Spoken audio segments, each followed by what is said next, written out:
আচ্ছা, যে কথাটা দিয়ে শুরু করি সেটা হলো যে আমরা তো মাত্র শহীদ দিবস আমাদের মানে 21শে ফেব্রুয়ারি পাবো না।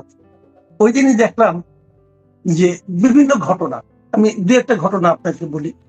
প্রথমত যেটা বলতে চাচ্ছি যে জামাতে ইসলামের আমির ডক্টর শফিকুর রহমান উনি শহীদ মিনারে গিয়েছিলেন পুষ্পস্তবক অর্পণ করতে। ওনার সঙ্গে ওনার দলের আরো লোকজন গিয়েছিলেন।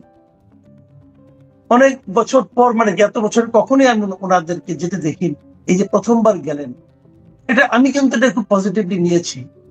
তারপরে ওনাকে যখন জিজ্ঞাসা করা হলো, উনি বললেন যে রাষ্ট্রীয় আচার পূরণ করতে উনি এসেছেন। তখন আরো কিছু সাপ্লিমেন্টারি কোশ্চেন ছিল, যেগুলো শুনে উনি খেপে গিয়েছেন। এই বিষয়টাকে আপনি আসলে কিভাবে দেখছেন? জামাত ইসলাম বেশ কিছুটা সময় ধরে নিজেদেরকে প্রগতিশীল মধ্যপন্থী দল হিসেবে প্রমাণ করার চেষ্টা করছে। এটা তাদের আরেকটা সূক্ষ্ম কৌশল, কেননা জামাত ইসলামের পক্ষে এটা হওয়া সম্ভব না। এই কারণে যে তাদের গঠনতন্ত্র, তাদের যে দলের ইন্টারনাল যে অ্যাটমসফিয়ার বা অভ্যন্তরীণ পরিবেশ, সেটি মধ্যপন্থী গণতান্ত্রিক দলের নয়, এবং তারা কোনোভাবেই প্রগতিশীলতাকে পছন্দ করে না।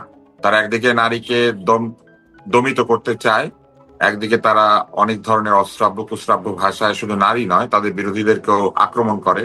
তারা ইন্টারনেটে বট বাহিনী পেলে তারা বিরোধী মতকে অত্যন্ত কুৎসিত ভাষা আক্রমণ করে, আবার অস্বীকার করে যে তাদের কোনো বট নাই। তাদের দলের লোকেরা একেবারে তাদের চিরশত্রু ছাত্রলীগের পেটের মধ্যে ঢুকে থাকে এবং ফেসবুকে স্ট্যাটাস দেয় যে নৌকার বিজয় হবে। তো এরকম একটি দল যখন এসে বলে যে তারা মধ্যপন্থী হয়ে যাচ্ছে, তারা প্রগতিশীল হচ্ছে, এদেরকে বিশ্বাস করার কোনো কারণ নেই। তবে তারা বলতেই পারে এটা তাদের রাজনৈতিক একটা লক্ষ্য, কিন্তু তাদেরকে বিশ্বাস করা খুব কঠিন। আমি অবশ্য আহ সবসময় মনে করি যে সবারই সংশোধনের সুযোগ আছে। ফলে সত্যি সত্যি যদি তারা মধ্যপন্থী প্রগতিশীল হয়ে গিয়ে থাকেন, তাহলে এটা তাদেরকে কাজের মধ্যে দিয়ে প্রমাণ করতে হবে, এবং তাদের কথার মধ্যে দিয়ে শুধু না, তাদের প্রক্রিয়া, তাদের যে গঠনতন্ত্র, সব জায়গাতে প্রমাণ করতে হবে। তো সর্বত্র তারা এটা প্রমাণ করতে পারছেন না, শুধু মুখে পারছেন বলে এখনো তাদের বিশ্বাস করতে পারছে না। কিন্তু আমি তাদেরকে এই পথে স্বাগত জানাই। যদি তারা সত্যি একটি প্রগতিশীল ইসলামী দল হতেন, তাহলে পৃথিবীর ইতিহাসে এইটা হবে প্রথম একটি প্রগতিশীল ইসলামিক দল।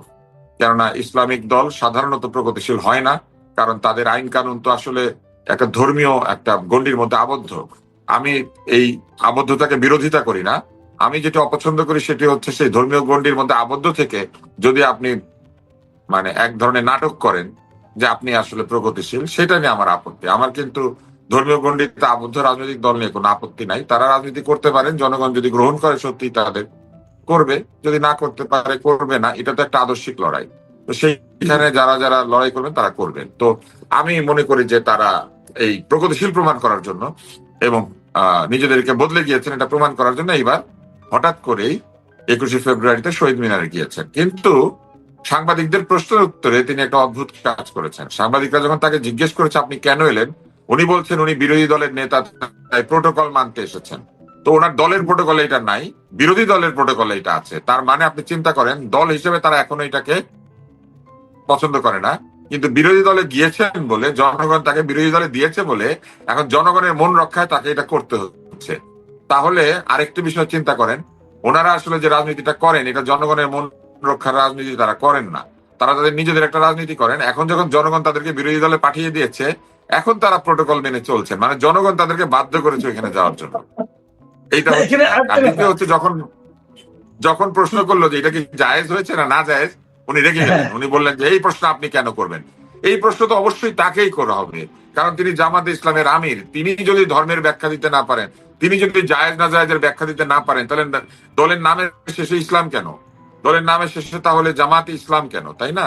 উনি অথবা ওনার দলের কোন আপনাকে আরেকটা জ্ঞানী প্রশ্ন করি। ব্যক্তি এটা ব্যাখ্যা দিবেন। ওনারা তাদেরকে নাজায়েজ বলেছেন।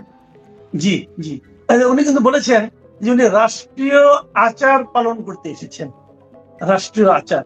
ওকে, বিরোধী দলের নেতা হওয়ার কারণে ওনার উপর রাষ্ট্রীয় আচার পালনটা জরুরি হয়ে থাকে, এটা ভালো, আমি এটা আপত্তি করি না। কিন্তু আমার আরেকটা প্রশ্ন, যে ওনারা তো একসময় সরকারি দলেরও পার্ট ছিলেন, ওনাদের দুইজন মন্ত্রী ছিলেন, তখন তারা রাষ্ট্রীয় আচার পালন করতে কি আসলেন? আপনি মনে করতে পারেন? তখন তারা দল যেহেতু ক্ষমতায় ছিল না, তাই দলের উপরে রাষ্ট্রীয় আচার আসে নাই। তারা এটাকে ওই যে ওরকম ধরে নিয়েছেন জানাজার নামাজের মতো, কেউ পড়ে দিলেই হবে। হ্যাঁ, তো ওরকম আর কি তারা পাঠিয়ে দিয়েছেন বিএনপি কে, ভেবেছেন যে তাদের হয়ে গেল, এইভাবে তারা একটু ঢাকা ফাঁকা দিয়েছিলেন। কিন্তু এইবার তারা পারেন নাই, কারণ তারা এখন সরাসরি বিরোধী দলের নেতা এবং এইবার ক্ষমতায় যেতে চেয়েছিলেন। ক্ষমতায় গেলে তো তাকে অবশ্যই স্মৃতিসৌধে ফুল দিতে হতো না, যেভাবে তারেক রহমান দিলেন। তারপরে তাকে কি শহীদ মিনারে ফুল দিতে হতো না? তাকে কি বাংলাদেশের যেগুলি জাতীয় সৌধ সেগুলিকে সম্মান করতে হতো না? তো অতএব তারা আসলে ক্ষমতার জন্য সবকিছু করতে রাজি আছেন। ক্ষমতার জন্য তারা রাষ্ট্রীয় আচার নাম দিয়ে এই কাজে এসেছেন। কিন্তু যখন প্রশ্ন করা হয়েছে জায়েজ না জায়েজ, তিনি উত্তর দিতে চান নাই, উত্তরটা দেন নাই। শুধু তাই না, তাকে আর একটা প্রশ্ন আছে, সেটি হচ্ছে রাষ্ট্রীয় আচার কি ধর্মীয় জায়েজ না জায়েজের উপরে না নিচে? রাষ্ট্র কি ধর্মের উপরে না নিচে? এইটা তো জানতে হবে, তাকে তো এটাও বলতে হবে যে রাষ্ট্রীয় আচার কি ধর্মের উপরে না ধর্মের নিচে, এটাও তো যাও বলতে হবে। একটু অতএব বেকায়দা এই প্রশ্ন ব্যাখ্যাগুলি করতে তারা পারি। করবেন না। আমি আপনাকে বলি, সংসদের গদিতে এতগুলি লোক নিয়ে গিয়ে বসবেন, এতগুলি মানুষ নিয়ে তারা জীবনে প্রথমবারের মতো সংসদে প্রবেশ করবেন, সংসদের নানান ধরনের সুবিধা অসুবিধা এগুলি তারা ভোগ করবেন। অতএব তারা এই মুহূর্তে দেখবেন খুব সুকৌশলে এই জায়েজ না জায়েজ ফতোয়া সব দূরে সরিয়ে রাখবেন। এগুলো শুরু হবে কখন জানেন? যখনই সরকারি দল কোন একটা ভুল করবে, তখনই তারা ধর্মের বিধান নিয়ে এসে হাজির হবে। জি, আচ্ছা, আমি আরেকটা প্রসঙ্গে একটু যাই। আমাদের সদ্য সাবেক যে সরকার, সেই সরকারের যিনি প্রধান ছিলেন ডক্টর মোহাম্মদ ইউনূস, ওনার যিনি press secretary mister Shafiqul Alam, জ্ঞানী মানুষ, কোনো সন্দেহ নাই। তো উনি একটা ওনার নিজস্ব ফেসবুকে একটা পোস্ট দিয়েছেন কিছুক্ষণ আগে, এবং সেটা 21শে ফেব্রুয়ারি, বাংলা ভাষা এগুলো নিয়ে। যদি উনি ইংরেজিতে লিখেছেন, আমার ধারণা আপনি ওটা দেখেছেন। আপনি কি দেখেছেন নাকি আমি আরেকবার পড়বো? হ্যাঁ, আমি দেখেছি উনি ইংলিশে লিখেছেন।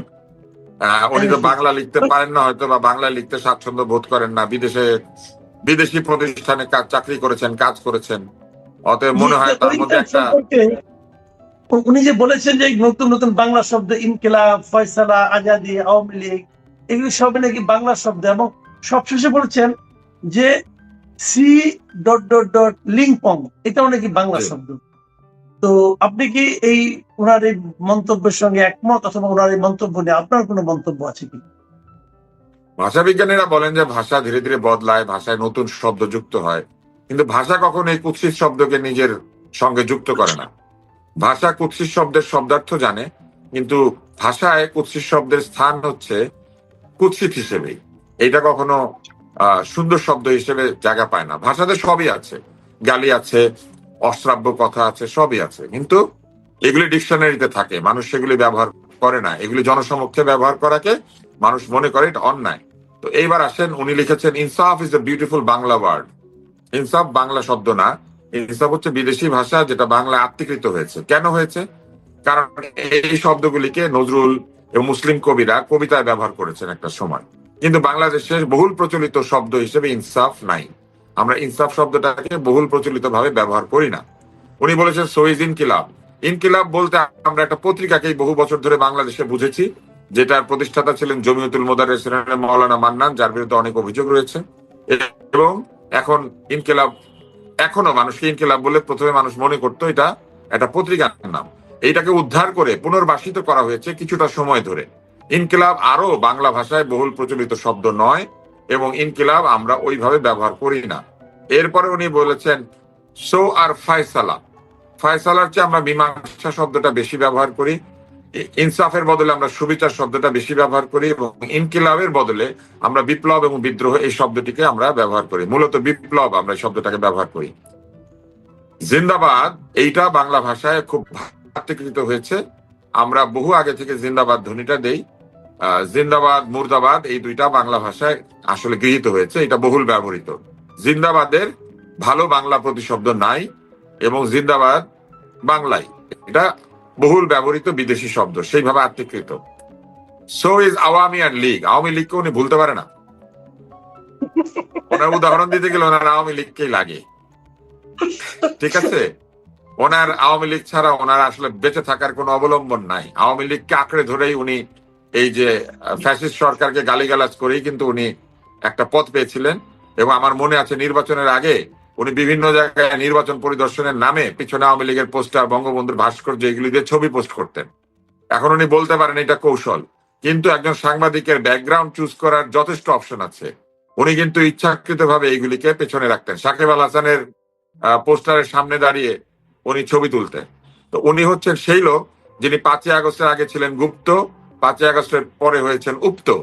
তো এই গুপ্ত উপ্তর রাজনীতির মধ্যে উনি ছিলেন। অতএব উনি আওয়ামী লীগ তো ভুলতে পারবেন না। আরেকবার যদি লুকান, ওনাকে আবার আওয়ামী লীগের পেটের মধ্যে গিয়ে লুকাতে হবে, আবার বঙ্গবন্ধুর মূর্তির সামনে দাঁড়াতে হবে, সাকিব আল হাসানের সামনে গিয়ে দাঁড়াতে হবে, ওনাকে ওই রকম সব ছবি পোস্ট করতে হবে। এই ছবিগুলি আমি বলবো উনি যেন সেভ করে রাখেন, কারণ এই ধরনের লোক আবার বেরোয় আসবে। এইবার উনি সবশেষে যেটা বলেছেন এটা খুবই আপত্তিকর। উনি বলেছেন সো ইজ সিলিং পং। এই শব্দ কে আবিষ্কার করেছে? এটা কবে থেকে বাংলা হয়েছে? উনি নিজেকে যদি নম চমস্কির জায়গায় মনে করে থাকেন, ওনার উচিত নম চমস্কির পাশে নিজের নাম শফিক বেত্রস্কি বা এই ধরনের একটা নাম দিয়ে বসে পড়া। কারণ উনি তো একটা বেয়াদভস্কি শফিকভ। এই যে শব্দটা উনি ব্যবহার করেছেন, এই শব্দটা আমরা দুজন মনে করেন আজকে ওনার নামে ব্যবহার করলাম। এটা তো বাংলা শব্দ, খুব সুন্দর শব্দ না? তো ভবিষ্যতে উনি এই শব্দটাতে যা বোঝানো হয় নিশ্চয়ই এটার অর্থ উনি জানেন, আমরা এটার অর্থ জানি না। আসলে এটার অর্থ নিশ্চয়ই খুব সুন্দর, এটা একটা বাংলা শব্দ, নিশ্চয়ই উনি নিশ্চয়ই সুন্দর বলে এখানে লিখেছেন।